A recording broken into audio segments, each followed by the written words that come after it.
Now get Srila Prabhupada's books in ebook and audiobook form. Download the Transcend app.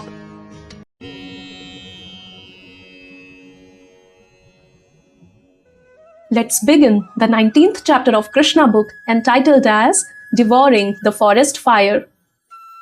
While Krishna and Balarama and their friends were engaged in the pastimes described in the previous chapter, the cows, being unobserved, began to wander off on their own, entering farther and farther into the deepest part of the forest, allured by fresh grasses. The goats, cows, and buffalo traveled from one forest to another and entered the forest known as Ishikatavi.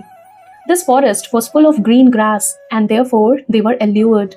But when they entered, they saw that there was a forest fire, and they began to cry.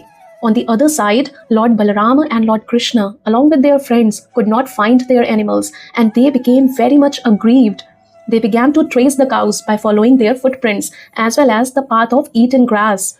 All of the boys were fearing that their very means of livelihood, the cows, were now lost. When searching out the cows in the forest, they themselves became very tired and thirsty. Soon, however, they heard the crying of their cows. Krishna began to call the cows by their respective names with great noise. Upon hearing Krishna calling, the cows immediately replied with joy, but by this time the forest fire had surrounded all of them, and the situation appeared to be very fearful. The flames increased as the wind blew very quickly, and it appeared that everything movable and immovable would be devoured. All the cows and the boys became very frightened, and they looked toward Balarama and Krishna the way a dying man looks at the picture of the Supreme Personality of Godhead. They said, dear Krishna, you and Balarama are very powerful. We are now burning from the heat of this blazing fire. Let us take shelter of your lotus feet. We know you can protect us from this great danger.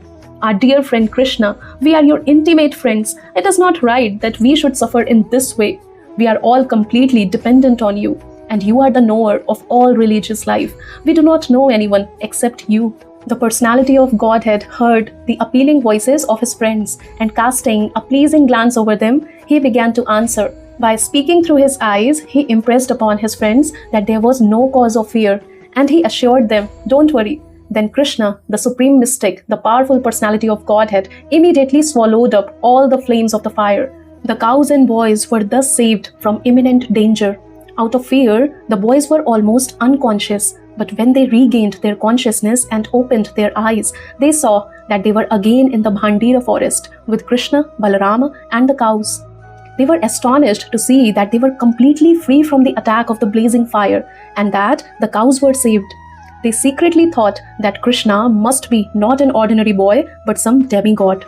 In the evening, Krishna and Balarama, along with the boys and cows, returned to Vrindavana, playing their flutes. As they approached the village, all the gopis became very joyous. Throughout the day, the gopis used to think of Krishna while he was in the forest, and in his absence, they were considering one moment to be like 12 years. Thus ends the Bhakti Vedanta purport of the 19th chapter of Krishna, Devouring the Forest Fire.